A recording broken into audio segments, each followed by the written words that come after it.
जय श्री राधे गोविंद श्री हरिवंश। हमारी किशोरी जी हम सब पर अपनी कृपा बनाए रखें। आज हम इस वीडियो में मंगलवार व्रत कथा सुनेंगे। मंगलवार के दिन अंजनी पुत्र श्री हनुमान जी व्रत किया जाता है। तो कथा शुरू करते हैं। व्यास जी ने कहा, एक बार नैमिषारण्य तीर्थ में 80,000 मुनि एकत्र होकर पुराणों के ज्ञाता श्री सूत जी से पूछने लगे, हैं महामुने, आपने हमें अनेक पुराणों की कथाएं सुनाई हैं। अब कृपा करके हमें ऐसा व्रत और कथा बताएं जिसके करने से संतान की प्राप्ति हो तथा मनुष्यों को रोग, शोक, अग्नि, सर्व दुहक आदि का भय दूर हो, क्योंकि कलयुग में सभी जीवों की आयु बहुत कम है। फिर इस पर उन्हें रोग चिंता के कष्ट लगे रहेंगे तो फिर वह श्री हरि के चरणों में अपना ध्यान कैसे लगा सकेंगे। श्री सूत जी बोले, हैं मुनियों, आपने लोक कल्याण के लिए बहुत ही उत्तम बात पूछी है। एक बार युधिष्ठिर ने भगवान श्री कृष्ण से लोक कल्याण के लिए यही प्रश्न किया था। भगवान श्री कृष्ण और युधिष्ठिर का संवाद तुम्हारे सामने कहता हूँ, ध्यान देकर सुनो। एक समय पांडवों की सभा में श्री कृष्ण जी बैठे हुए थे। तब युधिष्ठिर ने भगवान श्री कृष्ण से प्रश्न किया, हे प्रभु नंदनंद गोविंद, आपने मेरे लिए अनेकों कथाएं सुनाई हैं। आज आप कृपा करके ऐसा व्रत या कथा सुनाएं जिसके करने से मनुष्य को रोग चिंता का भय समाप्त हो और उसको पुत्र की प्राप्ति हो। हे प्रभु, बिना पुत्र के जीवन व्यर्थ है। पुत्र के बिना मनुष्य नरकगामी होता है। पुत्र के बिना मनुष्य पितृऋण से छुटकारा नहीं पा सकता और न ही उसका पुनग नामक नरक से उद्धार हो सकता है। अतः पुत्र दायक व्रत बतलाएं।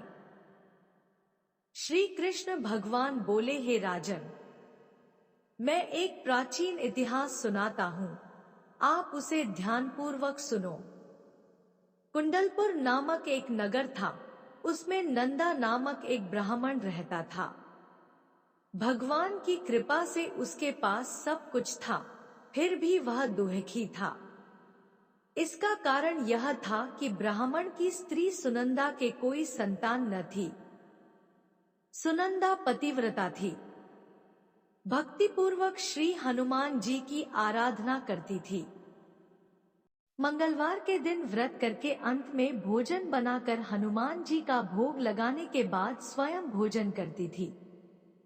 एक बार मंगलवार के दिन ब्राह्मणी गृह कार्य की अधिकता के कारण हनुमान जी को भोग न लगा सकी, तो इस पर उसे बहुत दुख हुआ। उसने कुछ भी नहीं खाया और अपने मन में प्रण किया कि अब तो अगले मंगलवार को ही हनुमान जी का भोग लगाकर अन्नजल ग्रहण करूंगी। ब्राह्मणी सुनंदा प्रतिदिन भोजन बनाती, श्रद्धा पूर्वक पति को खिलाती, परंतु स्वयं भोजन नहीं करती और मन ही मन श्री हनुमान जी की आराधना करती थी। इसी प्रकार 6 दिन गुजर गए और ब्राह्मणी सुनंदा अपने निश्चय के अनुसार भूखी प्यासी निराहार रही। अगले मंगलवार को ब्राह्मणी सुनंदा प्रातः काल ही बेहोश होकर गिर पड़ी। ब्राह्मणी सुनंदा की इस असीम भक्ति के प्रभाव से श्री हनुमान जी बहुत प्रसन्न हुए और प्रकट होकर बोले, सुनंदा, मैं तेरी भक्ति से बहुत प्रसन्न हूँ, तू उठ और वर मांग। सुनंदा अपने आराध्य देव श्री हनुमान जी को देखकर आनंद की अधिकता से विह्वल हो श्री हनुमान जी के चरणों में गिरकर बोली, हे प्रभु, मेरी कोई संतान नहीं है, कृपा करके मुझे संतान प्राप्ति का आशीर्वाद दे, आपकी अति कृपा होगी। श्री महावीर जी बोले, तेरी इच्छा पूर्ण होगी। तेरे एक कन्या पैदा होगी, उसके अष्टांग प्रतिदिन सोना दिया करेंगे। इस प्रकार कहकर श्री महावीर जी अंतर्ध्यान हो गए। ब्राह्मणी सुनंदा बहुत हर्षित हुई और सभी समाचार अपने पति से कहा। ब्राह्मण देव कन्या का वरदान सुनकर कुछ दुखी हुए, परंतु सोना मिलने की बात सुनी तो बहुत प्रसन्न हुए। विचार किया कि ऐसी कन्या के साथ मेरी निर्धनता भी समाप्त हो जाएगी। श्री हनुमान जी की कृपा से वह ब्राह्मणी गर्भवती हुई और 10वें महीने में उसे बहुत ही सुंदर पुत्री प्राप्त हुई। यह बच्ची अपने पिता के घर में ठीक उसी तरह से बढ़ने लगी जिस प्रकार शुक्ल पक्ष का चंद्रमा बढ़ता है। 10वें दिन ब्राह्मण ने उस बालिका का नामकरण संस्कार कराया। उसके कुल पुरोहित ने उस बालिका का नाम रत्नावली रखा, क्योंकि यह कन्या सोना प्रदान किया करती थी। इस कन्या ने पूर्व जन्म में बड़े ही विधान से मंगलदेव का व्रत किया था।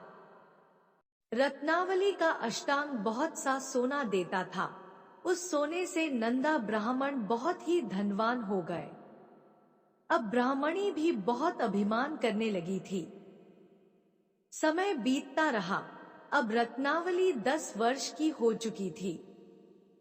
एक दिन जब नंदा ब्राह्मण प्रसन्न चित्त था, तब सुनंदा ने अपने पति से कहा, मेरी पुत्री रत्नावली विवाह के योग्य हो गई है, अतः आप कोई सुंदर तथा योग्य वर देखकर इसका विवाह कर दें। यह सुन ब्राह्मण बोला, अभी तो रत्नावली बहुत छोटी है। तब ब्राह्मणी बोली, शास्त्रों की आज्ञा है कि कन्या 8वें वर्ष में गौरी, 9 वर्ष में राहिनी, 10वें वर्ष में कन्या, इसके पश्चात रजस्वला हो जाती है। गौरी के दान से पाताल लोक की प्राप्ति होती है, राहिनी के दान से बैकुंठ लोक की प्राप्ति होती है, कन्या के दान से इंद्रलोक में सुखों की प्राप्ति होती है। अगर है पतिदेव रजस्वला का दान किया जाता है तो घोर नरक की प्राप्ति होती है। इस पर ब्राह्मण बोला, अभी तो रत्नावली मात्र 10 ही वर्ष की है और मैंने तो 16-16 साल की कन्याओं के विवाह कराए हैं, अभी जल्दी क्या है। तब ब्राह्मणी सुनंदा बोली, आपको तो लोभ अधिक हो गया लगता है। शास्त्रों में कहा गया है कि माता पिता और बड़ा भाई रजस्वला कन्या को देखते हैं तो वह अवश्य ही नरकगामी होते हैं। तब ब्राह्मण बोला, अच्छी बात है, कल मैं अवश्य ही योग्य वर की तलाश में अपना दूत भेजूंगा। दूसरे दिन ब्राह्मण ने अपने दूत को बुलाया और आज्ञा दी कि जैसी सुंदर मेरी कन्या है वैसा ही सुंदर वर उसके लिए तलाश करो। दूत अपने स्वामी की आज्ञा पाकर निकल पड़ा। पंपई नगर में उसने एक सुंदर लड़के को देखा। यह बालक एक ब्राह्मण परिवार का बहुत गुणवान पुत्र था। इसका नाम सोमेश्वर था। दूत ने इस सुंदर व गुणवान ब्राह्मण पुत्र के बारे में अपने स्वामी को पूर्ण विवरण दिया। ब्राह्मण नंदा को भी सोमेश्वर अच्छा लगा और फिर शुभ मुहूर्त में विधिपूर्वक कन्या दान करके ब्राह्मण अब्राह्मणी संतुष्ट हुए। परंतु ब्राह्मण के मन तो लोभ समाया हुआ था। उसने कन्यादान तो कर दिया था पर वह बहुत खिन्न भी था। उसने विचार किया कि रत्नावली तो अब चली जावेगी और मुझे इससे जो सोना मिलता था वह अब मिलेगा नहीं। मेरे पास जो धन था कुछ तो इसके विवाह में खर्च हो गया और जो शेष बचा है वह भी कुछ दिनों पश्चात समाप्त हो जाएगा। मैंने तो इसका विवाह करके बहुत बड़ी भूल कर दी है। अब कोई ऐसा उपाय हो कि रत्नावली मेरे घर में ही बनी रहे, अपनी ससुराल ना जावे। लोभ रूपी राक्षस ब्राह्मण के मस्तिष्क पर छाता जा रहा था। रात भर अपनी शया पर बेचैनी से करवटें बदलते बदलते उसने एक बहुत ही क्रूर निर्णय लिया। उसने विचार किया कि जब रत्नावली को लेकर उसका पति सोमेश्वर अपने घर के लिए जाएगा तो वह मार्ग में छिपकर सोमेश्वर का वध कर देगा और अपनी लड़की को अपने घर ले आवेगा, जिससे नियमित रूप से उसे सोना भी मिलता रहेगा और समाज का कोई मनुष्य उसे दोष भी नहीं दे सकेगा। प्रातःकाल हुआ तो नंदा और सुनंदा ने अपने जमाई तथा लड़की को बहुत सारा धन देकर विदा किया। सोमेश्वर अपनी पत्नी रत्नावली को लेकर ससुराल से अपने घर की तरफ चल दिया। ब्राह्मण नंदा महालोक के वशीभूत हो अपनी मति खो चुका था। पाप पुण्य को उसे विचार न रहा था। अपने भयानक व क्रूर निर्णय को कार्यरूप देने के लिए उसने अपने दूत को मार्ग में अपने जमाई का वध करने के लिए भेज दिया था, ताकि रत्नावली से प्राप्त होने वाला सोना उसे हमेशा मिलता रहे और वो कभी निर्धन न हो। ब्राह्मण के दूत ने अपने स्वामी की आज्ञा का पालन करते हुए उसके जमाई सोमेश्वर का मार्ग में ही वध कर दिया। समाचार प्राप्त कर ब्राह्मण नंदा मार्ग में पहुंचा और रुदन करती अपनी पुत्री रत्नावली से बोला, है पुत्री, मार्ग में लुटेरों ने तेरे पति का वध कर दिया है। भगवान की इच्छा के आगे किसी का कोई वश नहीं चलता है। अब तू घर चल, वहां पर ही रहकर शेष जीवन व्यतीत करना। जो भाग्य में लिखा है वही होगा। अपने पति की अकाल मृत्यु से रत्नावली बहुत दुखी हुई।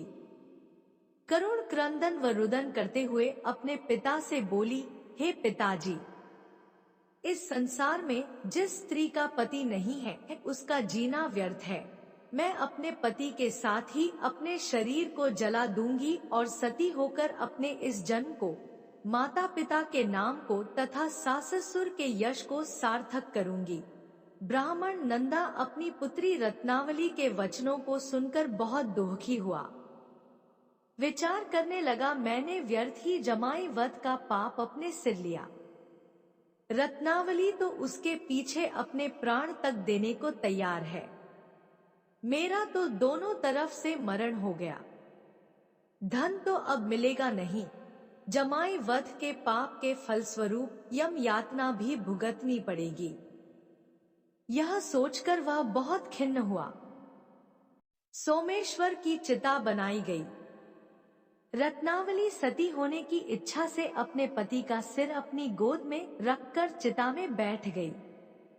जैसे ही सोमेश्वर की चिता को अग्नि लगाई गई, वैसे ही प्रसन्न हो मंगलदेव वहां प्रकट हुए और बोले, हे रत्नावली, मैं तेरी पति भक्ति से बहुत प्रसन्न हूँ, तू वर मांग।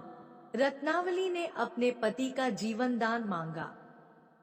तब मंगल देव बोले, रत्नावली, तेरा पति अजर अमर है, यह महाविद्वान भी होगा, और इसके अतिरिक्त तेरी जो इच्छा हो वर मांग। तब रत्नावली बोली, हे ग्रहों के स्वामी, यदि आप मुझ पर प्रसन्न हैं तो मुझे यह वरदान दीजिए कि जो भी मनुष्य मंगलवार के दिन प्रातः काल लाल पुष्प, लाल चंदन से पूजा करके आपका स्मरण करे, उसको रोग व्याधि न हो, स्वजनों का कभी वियोग न हो, सर्प, अग्नि तथा शत्रुओं का भय न रहे। जो स्त्री मंगलवार का व्रत करे वह कभी विधवा न हो। मंगलदेव तथास्तु कहकर अंतर्ध्यान हो गए। सोमेश्वर मंगलदेव की कृपा से जीवित हो उठा। रत्नावली अपने पति को पुनः प्राप्त कर बहुत प्रसन्न हुई और मंगलदेव का व्रत प्रत्येक मंगलवार को करके व्रतराज और मंगलदेव की कृपा से इस लोक में सुखैश्वर्य को भोगते हुए अंत में अपने पति के साथ स्वर्ग लोक को गई। मंगलवार व्रत की दूसरी कथा, एक ब्राह्मण दंपत्ति के कोई संतान न हुई थी, जिसके कारण पति पत्नी दुखी थे। वह ब्राह्मण हनुमान जी की पूजा हेतु वन में चला गया। वह पूजा के साथ महावीर जी से एक पुत्र की कामना प्रकट किया करता था। घर पर उसकी पत्नी मंगलवार व्रत पुत्र की प्राप्ति के लिए किया करती थी। मंगल के दिन व्रत के अंत में भोजन बनाकर हनुमान जी को भोग लगाने के बाद स्वयं भोजन ग्रहण करती थी। एक बार कोई व्रत आ गया, जिसके कारण ब्राह्मणी भोजन न बना सकी। तब हनुमान जी का भोग भी नहीं लगाया। वह अपने मन में ऐसा प्रण करके सो गई कि अब अगले मंगलवार को हनुमान जी को भोग लगाकर अन्न ग्रहण करूंगी। वह भूखी प्यासी 6 दिन पड़ी रही। मंगलवार के दिन तो उसे मूर्छा आ गई। तब हनुमान जी उसकी लगन और निष्ठा को देखकर अति प्रसन्न हो गए। उन्होंने उसे दर्शन दिए और कहा, मैं तुमसे अति प्रसन्न हूँ। मैं तुझको एक सुंदर बालक देता हूँ जो तेरी बहुत सेवा किया करेगा। हनुमान जी मंगलवार को बाल रूप में उसको दर्शन देकर अंतर्धान हो गए। सुंदर बालक पाकर ब्रह्माणी अति प्रसन्न हुई। ब्रह्माणी ने बालक का नाम मंगल रखा। कुछ समय पश्चात ब्राह्मण वन से लौट कर आया। प्रसन्नचित्त सुंदर बालक घर में क्रीड़ा करते देखकर वह ब्राह्मण पत्नी से बोला, यह बालक कौन है? पत्नी ने कहा, मंगलवार के व्रत से प्रसन्न हो हनुमान जी ने दर्शन दे मुझे बालक दिया है। पत्नी की बात छल से भरी जान उसने सोचा, यह कुलटा व्याभिचारिणी अपनी कलुषता छुपाने के लिए बात बना रही है। एक दिन उसका पति कुएं पर पानी भरने चला तो पत्नी ने कहा कि मंगल को भी साथ ले जाओ। वह मंगल को साथ ले चला और उसको कुएं में डालकर वापस पानी भरकर घर आया तो पत्नी ने पूछा कि मंगल कहाँ है? तभी मंगल मुस्कुराता हुआ घर आ गया। उसको देख ब्राह्मण आश्चर्यचकित हुआ। रात्रि में उसके पति से हनुमान जी ने स्वप्न में कहे, यह बालक मैंने दिया है। तुम पत्नी को उल्टा क्यों कहते हो? पति यह जानकर हर्ष हुआ। फिर पति पत्नी मंगल का व्रत रख अपनी जीवन आनंद पूर्वक व्यतीत करने लगे। जो मनुष्य मंगलवार व्रत कथा को पढ़ता या सुनता है और नियम से व्रत रखता है, उसके हनुमान जी की कृपा से सब कष्ट दूर होकर सर्व सुख प्राप्त होता है। तो आज का वीडियो यही तक। अगले वीडियो में फिर मिलेंगे, तब तक के लिए आप सबको प्रेम भरी